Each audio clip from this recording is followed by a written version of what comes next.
Bienvenidos. Nos volvemos a encontrar por la gracia de Dios para compartir en este día sobre la victoria y la libertad que tenemos en Cristo Jesús. Ciertamente, una gran mayoría de los creyentes no logran vivir la victoria y la libertad en Cristo Jesús, siendo verdaderamente que fue la primera e importantísima misión que el Señor Jesucristo dijo que Él venía a cumplir en la tierra: la victoria y la libertad de los oprimidos, de los que estaban cautivos. Y veremos en el transcurso de este estudio bíblico de que sí estábamos verdaderamente esclavos y sí estábamos verdaderamente encarcelados. Y al enemigo de nuestras almas, que son varios, yo diría muchos, les interesa mantenernos total y absolutamente en oscuridad al respecto, haciéndonos creer que aunque ya hemos ganado la guerra, aunque ya hemos ganado la total y absoluta libertad,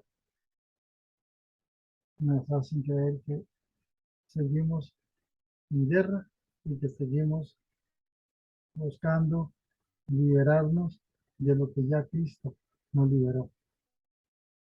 Y si usted no se siente libre, si usted no siente que está siendo liberado en Cristo Jesús, entonces es definitivo que usted va a sentir que a su vez está total y absolutamente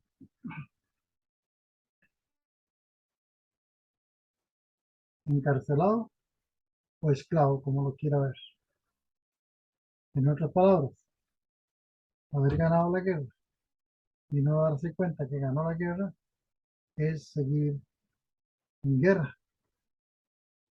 Yo sí les digo en esta hora que si queremos ser verdaderamente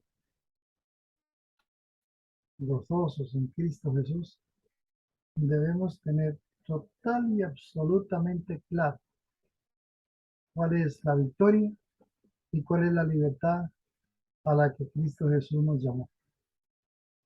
Es definitivo que esto tiene que ser una realidad absoluta y total, y entre más rápido usted y yo, como hijos de Dios, entendamos esta realidad, más rápido gozaremos de esta gran verdad.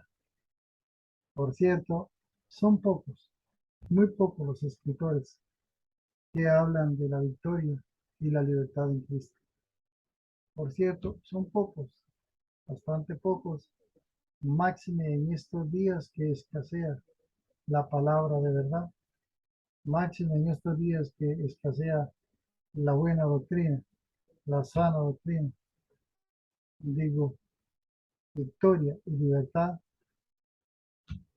para algunos que la han utilizado tergiversadamente, manoseándola en una forma indebida, y han traído a muchos cristianos, a muchos creyentes, a actitudes que son totalmente deformes en relación a la conformidad que debe tener y la compostura que debe tener un hijo de Dios en esta tierra. Es triste, pero es real. Es doloroso, pero es real. Tenemos que entender que el Espíritu del Señor está sobre mí, por cuanto me ha ungido para dar buenas nuevas a los pobres, dijo el Señor Jesucristo. Me ha enviado a sanar a los quebrantados de corazón, a pregonar libertad a los cautivos y vista a los ciegos, a poner en libertad a los oprimidos. Note que fue la primera eh, expresión profética de lo que en Isaías ya se decía. Miguel, en Lucas 4:18 encontramos donde abre él las escrituras y lee de sí mismo cuál era la misión primaria que él venía a desarrollar en la tierra, a libertar a los cautivos y a libertar a los oprimidos.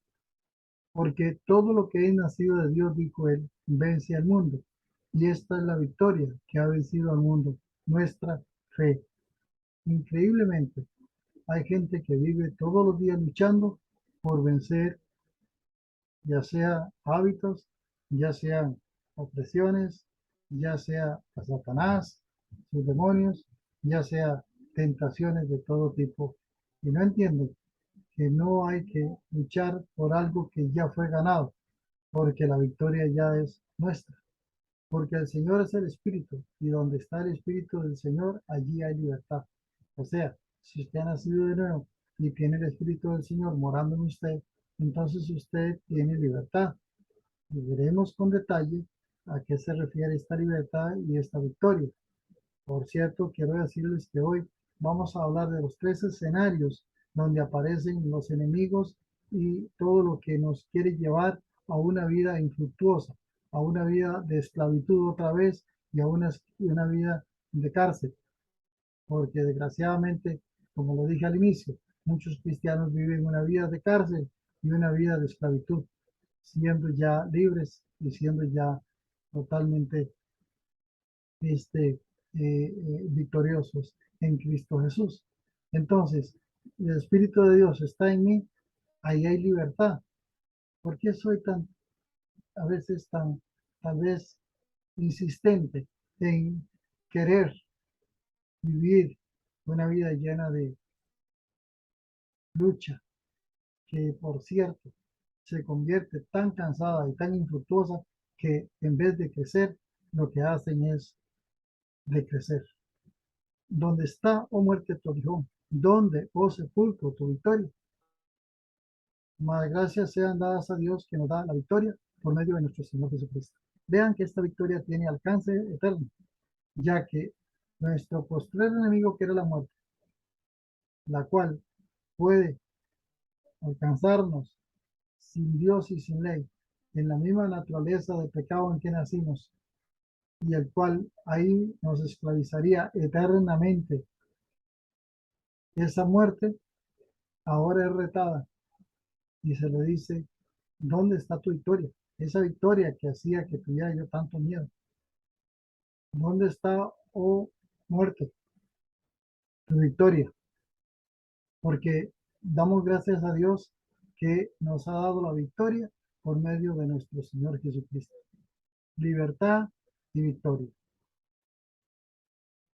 Tenemos la victoria y la libertad espiritual del Hijo de Dios madura y se desarrolla en tres escenarios conflictivos. Definitivamente, tres escenarios conflictivos, y ahí tiene que madurar el Hijo de Dios en libertad, en espiritualidad victoriosa.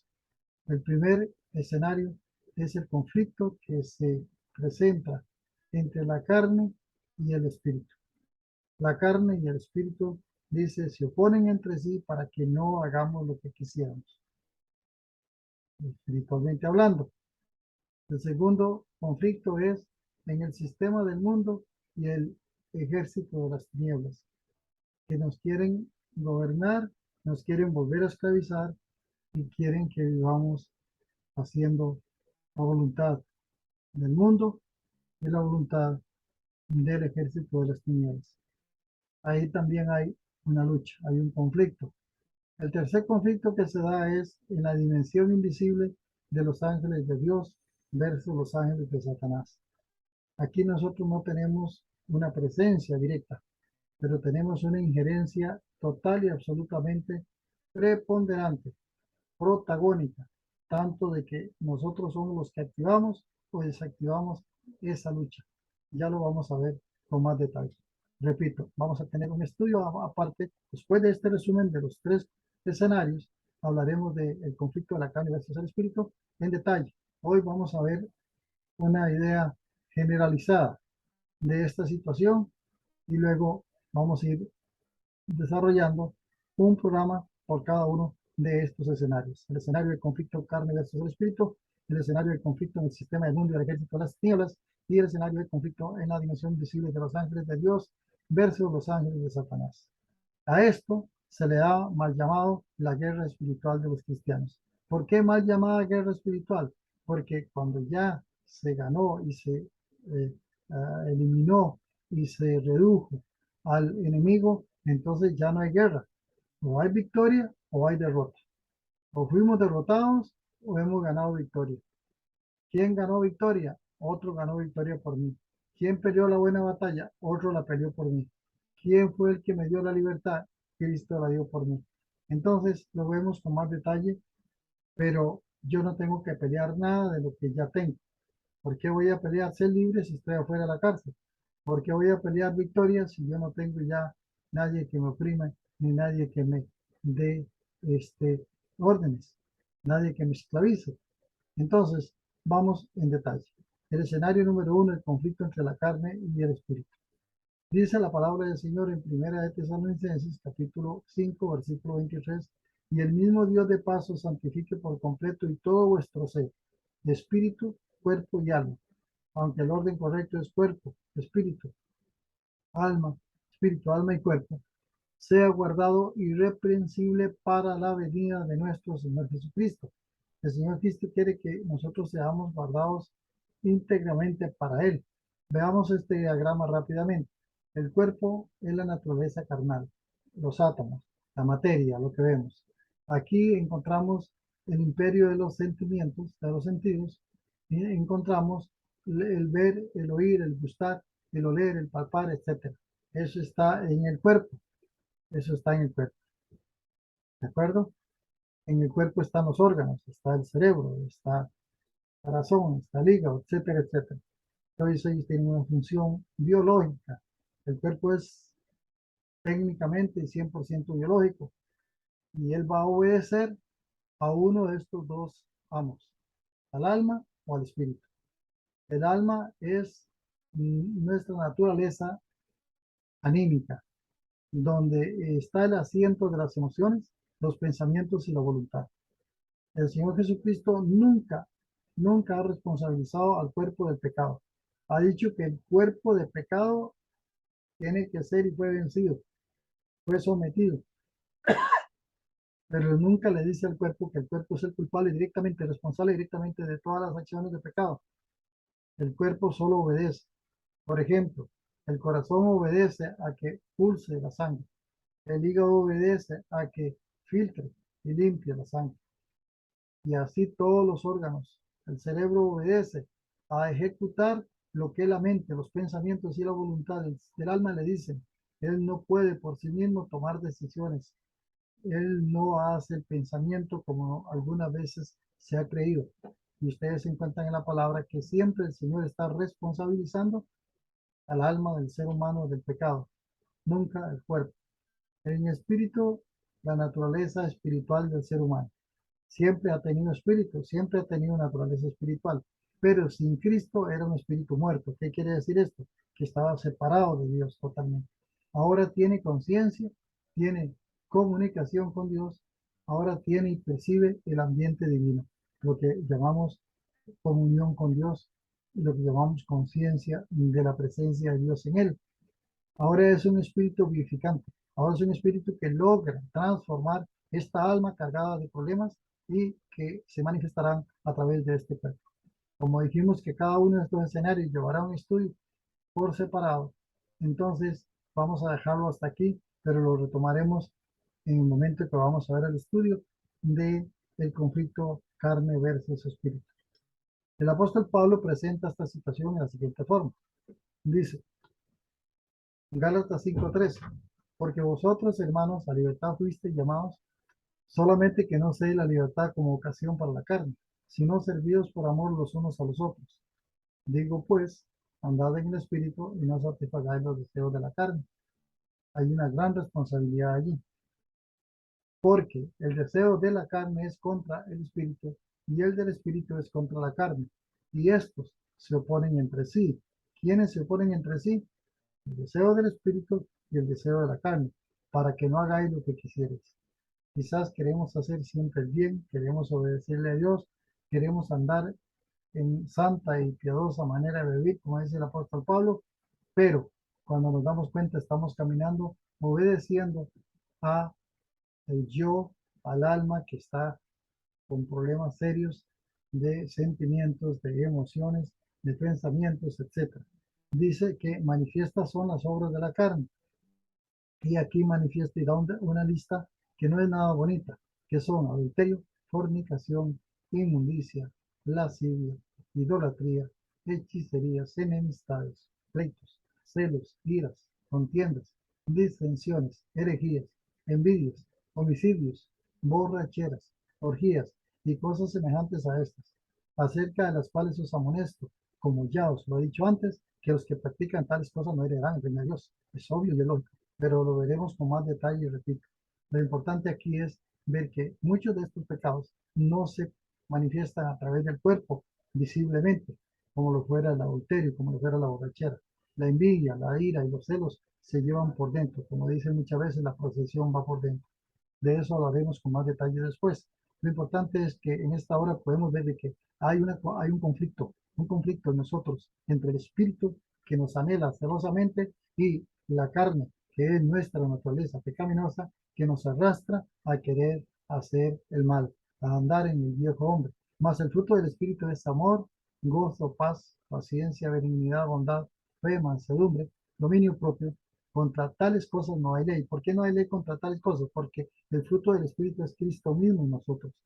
¿Quién acusará a los escogidos de Dios si andamos en la plena y absoluta paciencia de Cristo, en la benignidad de Cristo, en la paz de Cristo, en el gozo de Cristo, en el amor de Cristo? O, mejor dicho, el amor que es Cristo, el gozo que es Cristo, la paz que es Cristo. Entonces, si andamos en Cristo Jesús, no hay nada que nos pueda acusar. Bien, vamos a ver después qué es que tenemos acusadores. 24. Pero los que son de Cristo han crucificado la carne con sus pasiones y deseos. Si vivimos por el Espíritu, andemos también por el Espíritu. Es mi deber, como dice el versículo 24, tomar una decisión. O obedezco o me someto al Espíritu divino que está en mí, o dejo que la carne, mi yo concupiscente, mi yo pecaminoso, me guíe a practicar, no, sino a caer en alguno de estos pecados. Pues entiéndase que dice, si sois practicantes de tales cosas, no heredarán el reino de Dios. Entonces, usted no es un borracho, pero usted puede ser que llegue un momento en el cual se satisfaga en una borrachera, sí, siendo hijo de Dios. Usted no es un idólatra, pero puede ser que en algún momento empiece a amar y a adorar algo que le está quitando el primer lugar a Cristo en su corazón. Entonces, vamos a entender que hay un conflicto entre la carne y el espíritu. Lo que quiero dejar en este momento entronizado en su mente, entiéndase, en su pensamiento, en el alma suya, lo que quiero dejarle es que hay un conflicto y serio entre la carne y el espíritu. Nosotros no somos ya esclavos de ninguno de los amos que teníamos antes. La carne como amo nos esclavizaba. Ahora ya somos libres y tenemos victoria sobre él. ¿Cómo lo sé? El espíritu que mora en mí, porque donde está el espíritu del Señor, allí hay libertad. Continuamos con el escenario número 2. En el conflicto, sistema del mundo y el ejército de las tinieblas. Usted dirá, ¿cómo es esto? Bueno, estamos viendo que el Señor dice que debemos estar todos los días con una armadura bien puesta y bien ceñida. ¿Por qué? Porque tenemos unos enemigos que nos están queriendo tambalear, que nos quieren derrotar, que nos quieren tener en el piso. Veamos. Por lo demás, hermanos míos, fortalecemos en el Señor y en el poder de su fuerza. Efesios 6. Vestidos de toda la armadura de Dios. ¿Vestidos? ¿Quién? Yo debo vestir. ¿De cuánto? De toda la armadura de Dios, para que podáis estar firmes, estar firmes. Miren que este estar firmes lo he marcado con rojo y con letra más grande para enfatizar más lo que esto significa, estar firmes contra las acechanzas del diablo. Primer pasaje, versículo 11, dice que debo estar con una armadura, pero no para entrar en un cuerpo a cuerpo contra Satanás. De todo modo, no podría lograr victoria yo solito, personalmente, cuerpo a cuerpo, contra un enemigo tan poderoso. Pero esta armadura que el Señor dice que debo ponerme, la vamos a ver ahorita en un ratito. ¿Cuál es esa armadura? ¿En qué consiste esta armadura? Porque no tenemos lucha contra sangre y carne. O sea, no es un asunto de persona a persona, no es un asunto con los seres humanos. Hay todo un ambiente espiritual que rodea un mundo en el cual yo camino. Yo soy extraño, peregrino, advenedizo en esta tierra. Por lo tanto, siendo yo luz en un mundo que está en oscuridad, soy muy visible, muy, muy visible. Los enemigos de nuestras almas van a querer hacernos daño y van a querer usar no solamente la injerencia directa de ellos en el tanto se lo podamos permitir, sino a los otros seres humanos y todo el sistema del mundo. Sistema del mundo, entiéndase la moneda, entiéndase la política, entiéndase la milicia, entiéndase la ciencia, etcétera, etcétera. Entonces, si no dice contra principados, contra potestades, contra gobernadores de las tinieblas de este siglo.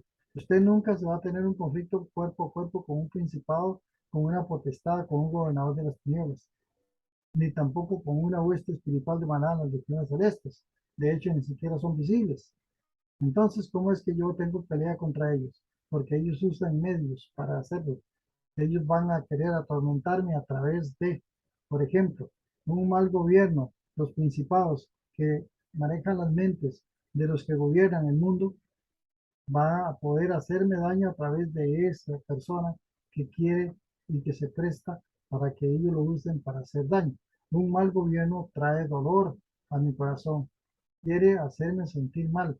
He escuchado a muchos creyentes estar quejándose y estar en derrota porque la cosa está muy cara, porque se han robado mucho dinero, porque hay demasiada maldad en el mundo, porque el gobierno está tolerando esto, está tolerando aquello, y resulta que han perdido de vista quién es Jesucristo, porque resulta que la maldad del hombre cada vez crece más.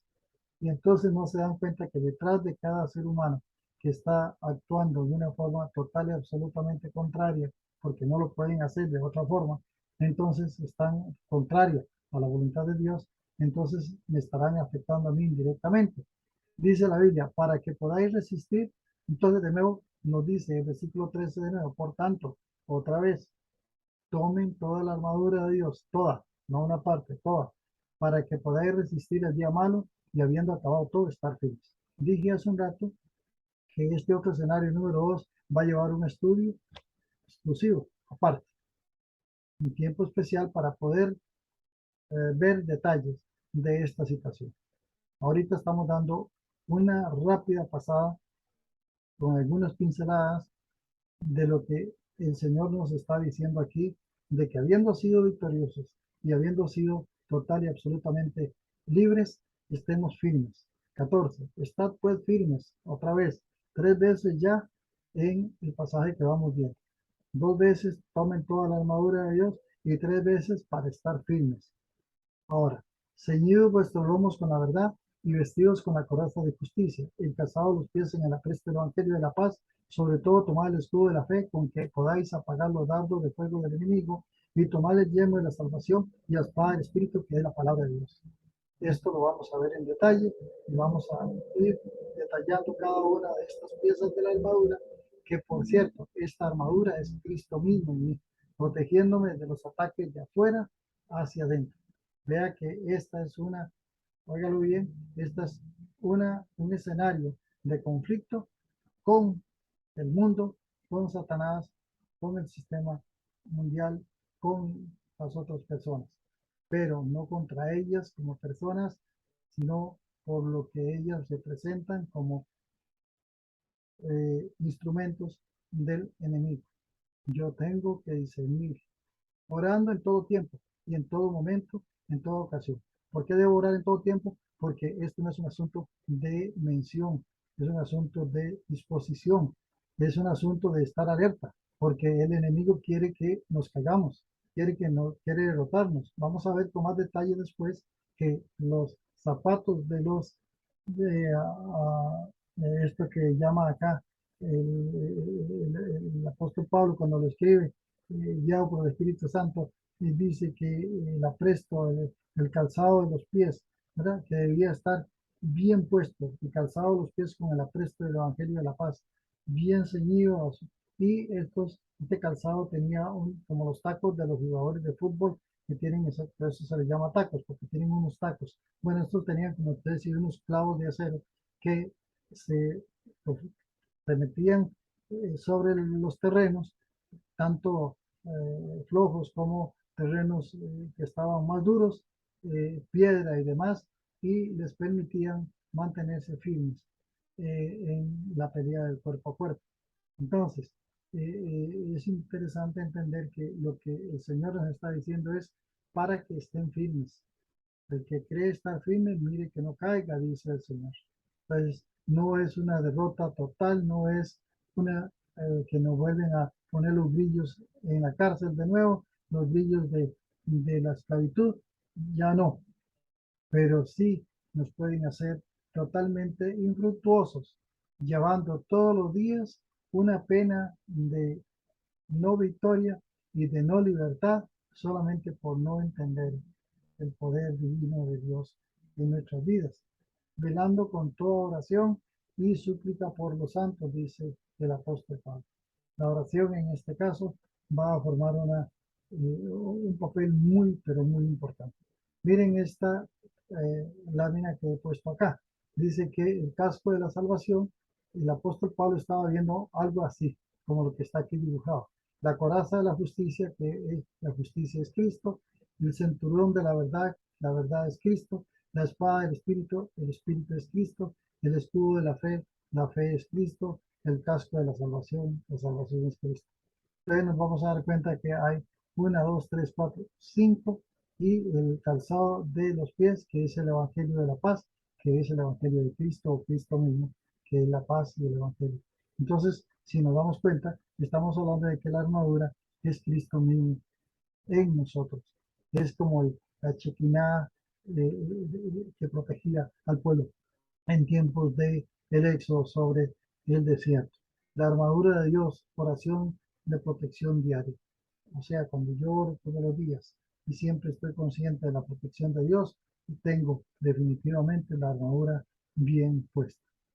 Pasamos al escenario número 3. El escenario número 3, aquí voy a ir rápido, perdón, en el escenario número 2 voy a hablar un poquito en detalle de que las armas de nuestra milicia no son carnales, sino que son poderosas en Dios para la destrucción de fortalezas.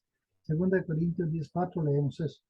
Colosenses 3:13 dice, a vosotros, estando muertos en pecados y en la incircuncisión de vuestra carne, os dio vida juntamente con él, perdonándoles todos los pecados, anulando el acta de los decretos que había contra nosotros, que nos era contraria, quitándola de en medio y clavándola en la cruz.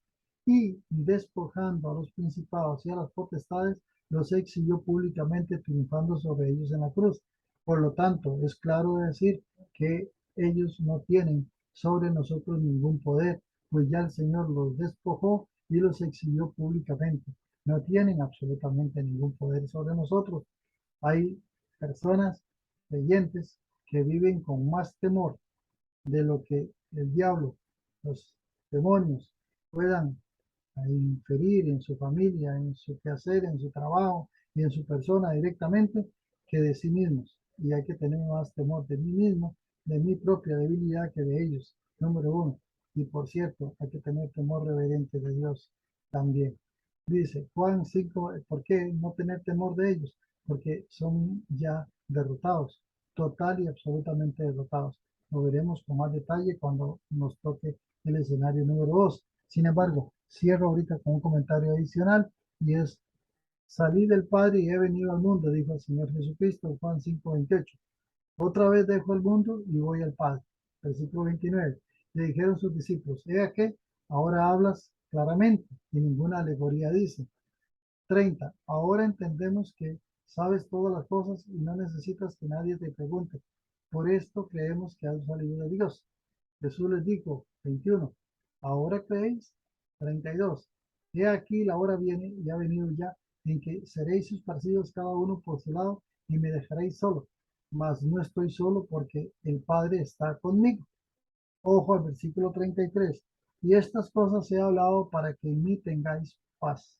En el mundo tendréis aflicción, pero confiad, yo he vencido el mundo.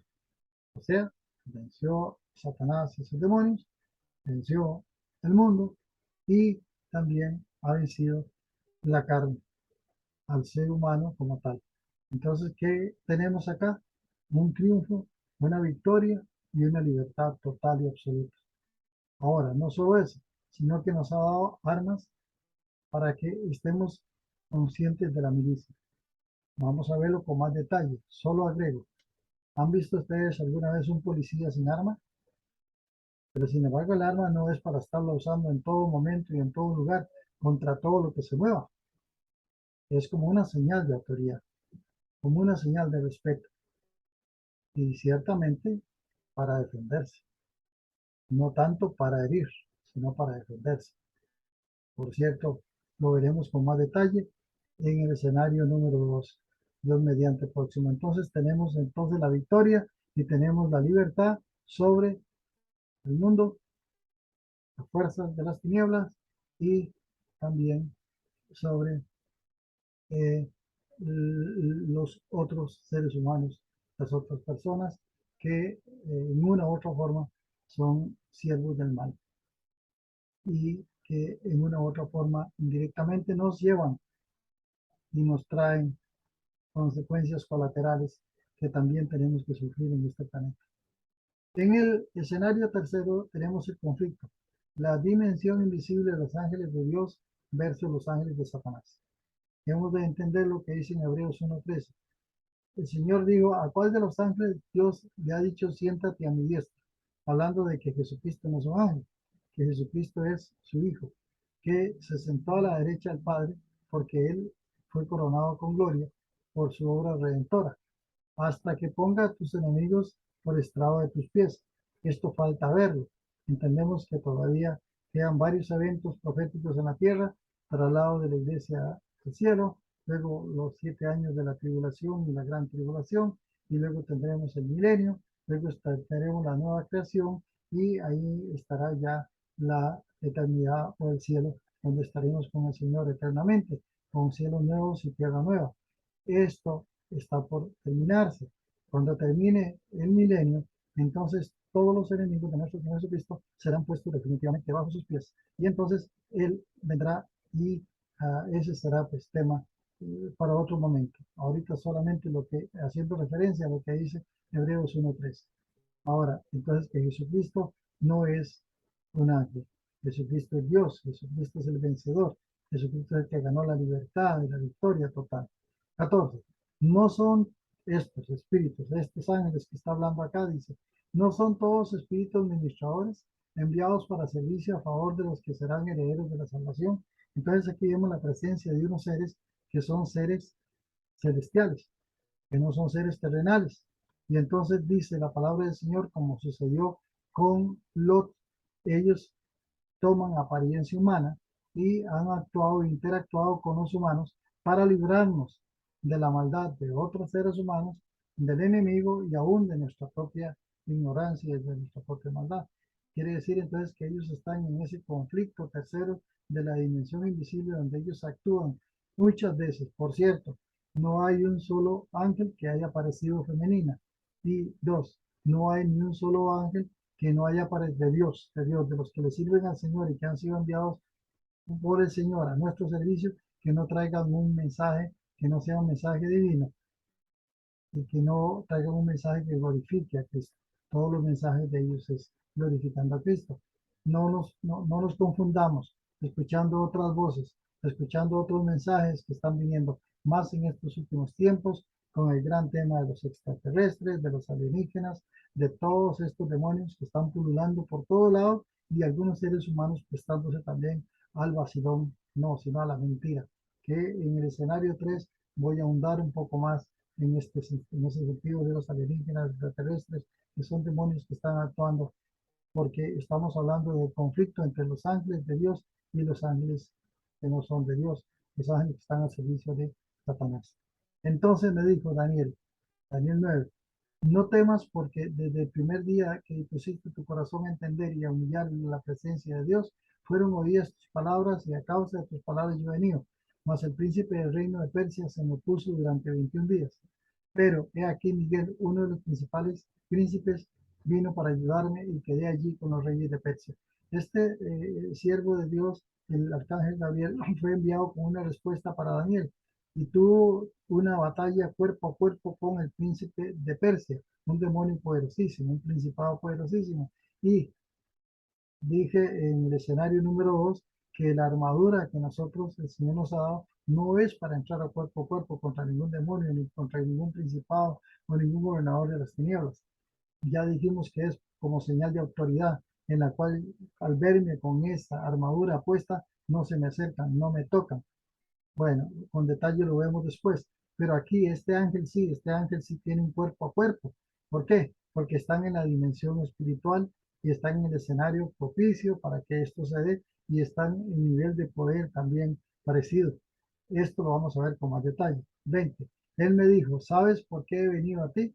Pues ahora tengo que volver para pelear otra vez, otra pelea contra el príncipe de Persia y al terminar con él, el príncipe de Grecia vendrá. O sea, la cosa está seria.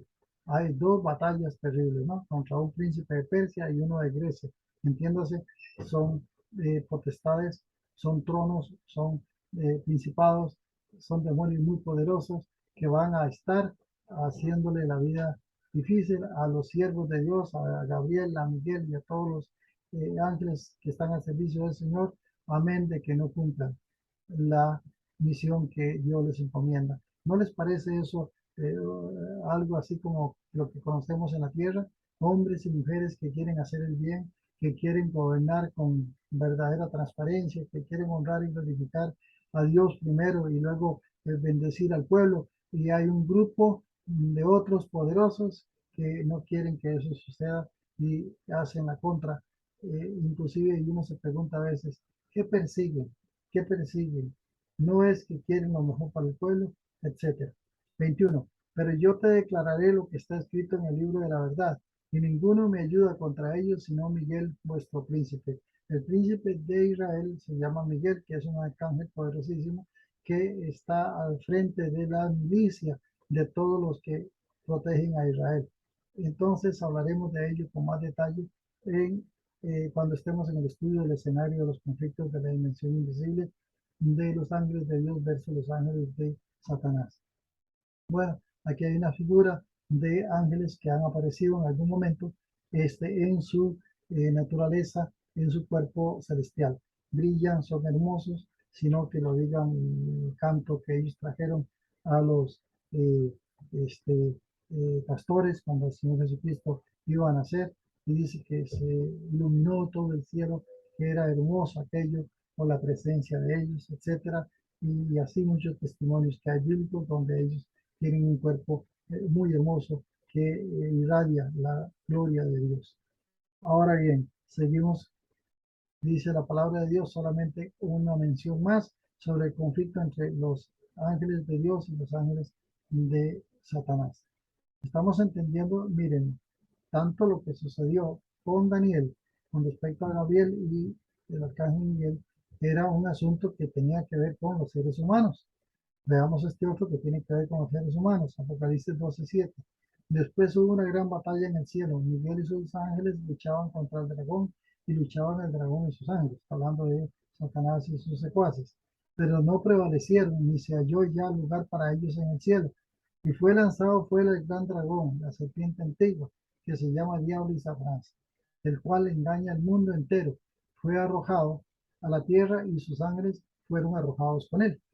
Entonces oí una gran voz en el cielo que decía, ahora ha venido la salvación, el poder y el reino de nuestro Dios y la autoridad de su Cristo, porque ha sido lanzado fuera el acusador de nuestros hermanos, el que los acusaba delante de nuestro Dios día y noche. Impresionante. Esta batalla que se va a dar según Apocalipsis capítulo 12, en el cielo, donde Satanás ya no va a tener acceso a el patio de la ciudad celestial en el cielo, donde él va a llegar a gritar y a acusar a los hermanos. Él llegaba y decía, tú eres fiel Dios, ¿verdad que sí? Tú eres un Dios de verdad, sí. Bueno, mira lo que hizo Guillermo. Lo que hizo Guillermo es digno de que le corte la cabeza. Si eres tan Dios y dices que tú castigas el pecado, ¿por qué no lo castigas? Él pecó. El Señor va a levantar la espada para cortar la espada a Guillermo y levanta la mano el Señor Jesucristo y dice, Padre eterno, Guillermo ha sido lavado y la victoria mía la he imputado a Él, y la libertad mía es de Él. Él ha sido lavado con mi sangre, nos pertenece. Y entonces el Padre Celestial dice, cerrado el caso. El enemigo quiere acusar siempre a los hermanos porque él cree que en alguna forma Dios se equivocó y que está tolerándole al hombre el pecado. Pero lo que está haciendo es exaltando a Cristo, porque entonces aparece: abogado tenemos para con el Padre, a Jesucristo justo. Vamos a ver este escenario número 3 con más detalle en el próximo estudio, y ya tendríamos los 3 escenarios completos para que esta visión que hemos tenido de los 3 escenarios, esta pincelada, sea ya con más detalle entendida, aceptada y procesada en nuestro corazón, pero no para entenderla, sino para vivirla. Nada hacemos con entender doctrina si la doctrina no nos transforma. Si seguimos en la misma condición de esclavitud, y seguimos en la misma condición de temores, donde hemos venido por no entender la victoria y la libertad a la cual el Señor nos ha hecho libres. Entonces, cerramos de nuevo con los versículos que dijimos inicialmente. El Espíritu del Señor está sobre mí, por cuanto me ha ungido para dar buenas nuevas a los pobres, me ha enviado a sanar y a los quebrantados de corazón. Tema para otro día. A pregonar libertad a los cautivos y vista a los ciegos, y a poner en libertad a los oprimidos. Más claro no puede estar. Libertad. Segundo, victoria, porque todo lo que es nacido de Dios vence al mundo, y esta es la victoria que ha vencido al mundo, nuestra fe. Entonces, porque nosotros hemos podido, por gracia de Dios y por la fe que Dios ha depositado en nosotros, creer, entonces hemos tenido la victoria total. Eso la vamos a ver con más detalle en el próximo encuentro que tengamos, porque el Señor es el Espíritu, y donde está el Espíritu del Señor, allí hay libertad. Absolutamente. No tiene por qué un hijo de Dios andar de nuevo encorvado por la esclavitud del pecado, si ya tiene un espíritu de libertad y de poder por sobre la concupiscencia y la esclavitud propia y la naturaleza propia del pecado que tenemos. Entonces, ¿dónde está, tu muerte, tu aguijón? ¿Dónde, os sepulcro, tu victoria? Si la muerte era lo que nos llevaría total y absolutamente a una derrota final, en que no veríamos a Dios jamás, por cuanto morimos separados de Él, ahora la muerte no es más que un enemigo derrotado. Más gracias sean dadas a Dios, que nos da la victoria por medio de nuestro Señor Jesucristo. Amén y amén. Entonces, verán ustedes, mis amados hermanos, que estamos totalmente seguros, todos, de que ya, porque el Señor nos ha dado libertad y victoria total, tenemos y viviremos en esa victoria y esa libertad total. Si alguno de los que están escuchando o viendo este estudio bíblico ha entendido que está en esclavitud y que no tiene victoria sobre espiritual, le quiero decir que puede tenerla hoy. Usted puede decirle a Dios la siguiente oración: yo creo, Señor Jesucristo, que tú eres el que has libertado mi alma, y el que has dado victoria sobre mi propia maldad, sobre mi propio hombre de pecado, sobre mi propia pecaminosidad. Yo creo firmemente que si tú vienes a morar en mi corazón, tú, como dice tu palabra, estarás en mí. Y donde está el Espíritu del Señor, allí hay libertad. Y yo quiero ser libre de las cadenas de la maldad que me oprimen, que me tienen sujeto, que no me dejan ser verdaderamente, Señor, un hombre de bien. Ahora, Padre eterno, digo a ti, Padre, recibiendo a Cristo como mi Salvador personal, me arrepiento de mi vida pasada, me arrepiento de mi acto de vivir sin aceptarte, de rechazarte cuantas veces he escuchado este mensaje, pero ya no quiero rechazarte más. Hoy quiero abrir mi corazón y entregarme a ti para hacer tu voluntad ahora y siempre. En el nombre de nuestro Señor Jesucristo doy gracias. Amén. Si usted hizo esta oración, usted tendrá certeza de que Dios le cumplirá su promesa, de que Él vendrá a ti, morará en ti, te dará la libertad y la victoria total sobre la maldad, sobre los hombres, sobre Satanás y sus demonios, sobre el sistema del mundo y sobre la muerte. Que Dios, el Todopoderoso, les colme de bendiciones a todos y nos veremos en la próxima con el pasaje, la primera escena, la escena de espíritu versus la carne. Bendiciones a todos, la paz de Cristo que sobrepasa todo entendimiento, nos guarde y nos guíe. Amén. Amén.